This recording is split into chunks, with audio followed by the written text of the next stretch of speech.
You wake up tired, you slept, you stayed in bed long enough.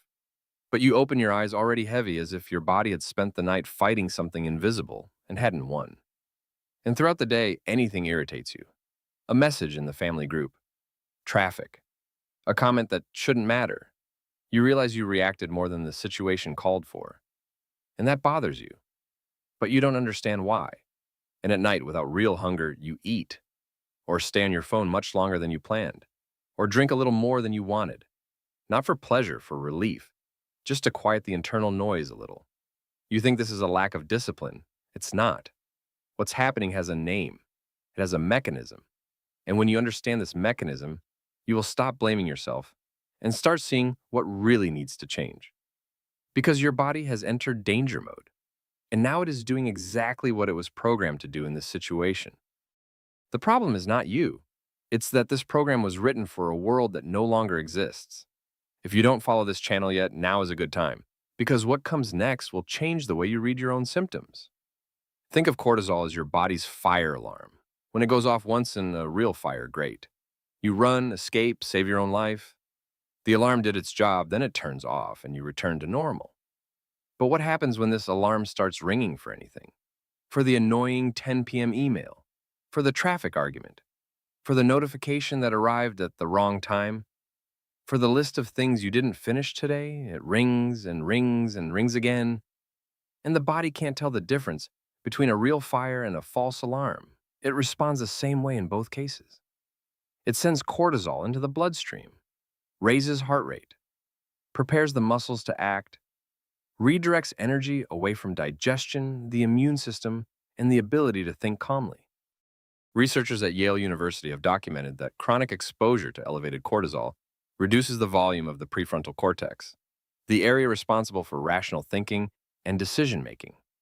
In other words, when the alarm stays on for weeks, months, years, the brain literally shrinks in the region where you most need to function well. And here's an interesting question. If cortisol is always high, what happens to the rest of the system? Because cortisol does not act alone. It calls on a much older partner. The autonomic nervous system has existed much longer than modern humanity. It was designed for a single purpose, to keep you alive in the face of an immediate physical threat. Think of it as an autopilot that takes control when danger appears. It has two modes. One speeds everything up: heart, breathing, attention. It is the fight or flight mode. The other slows down, restores, recovers. It is the rest and digest mode. The problem is that this pilot doesn't read emails. He doesn't understand deadlines, relationship conflicts, credit card debt, or social media. He only reads physical signals.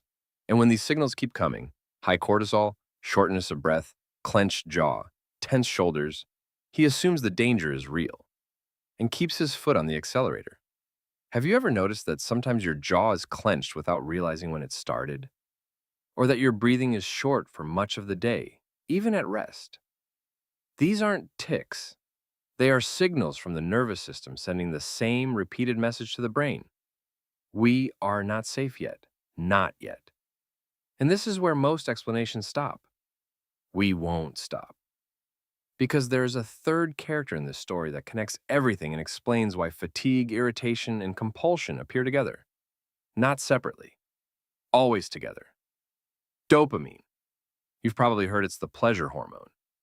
It's not quite like that. Dopamine is the hormone of anticipation.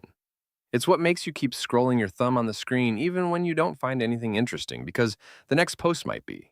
It might. And that possibility is enough to keep the system active. But there's something here that changes the picture. When the body is in danger mode for a long time, the dopamine system starts to recalibrate. It no longer responds with the same intensity to things that used to bring pleasure. A good conversation, a meal you like, a moment of silence. All of this starts to seem dull, faded, insufficient.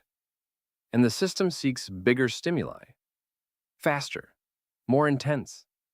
Not because you are weak or impulsive, but because your internal thermostat has been set to a level that ordinary daily life can no longer reach. Researchers at the University of Michigan have identified that chronic stress situations reduce the sensitivity of dopamine receptors by up to 30%. What it means is that you need more stimulation to feel the same thing you used to feel with less. That is why compulsion and exhaustion appear in the same person, on the same day, sometimes at the same hour. The body is exhausted, but it can't stop seeking relief in a stimulus that never fully satisfies. And this connects with something that most people never associate. I'll get to that in a moment. But first, there's a fourth character, and this one closes the cycle. GABA, gamma aminobutyric acid. The technical name is not as important as what it does. Think of it as the brake of the nervous system, the chemical signal that tells the brain, you can slow down, it's okay, you can breathe.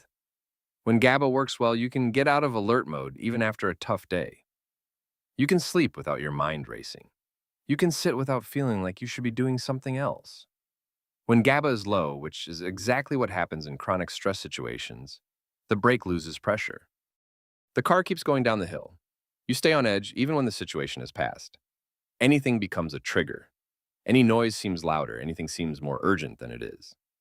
And here's the point that connects it all. Chronically elevated cortisol inhibits the production of GABA.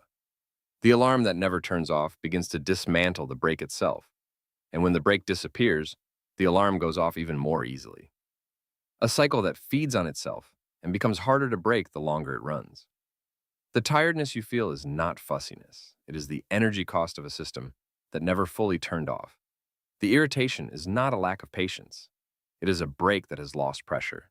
The compulsion is not weakness. It is a system seeking anything that will lower the alarm, even if only for 5 minutes. When the body understands that the danger has truly passed, not just in thought, something changes.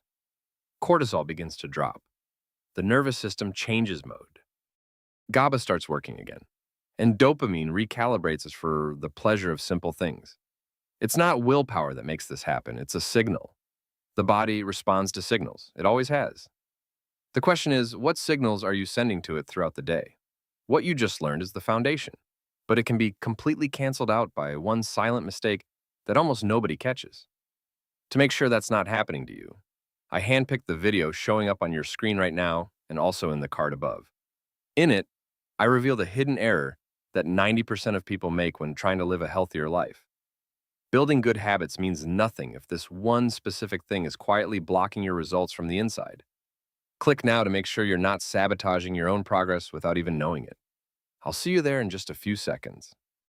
Thank you so much for watching this video until the end. If this content was valuable to you and helped you in any way, please consider leaving a like, subscribing to the channel, and activating the notification bell so you don't miss any of our upcoming tips and information. And don't keep this to yourself. Share it with those you care about so that this chain of well-being grows even more. A big hug, and I wish you infinite health.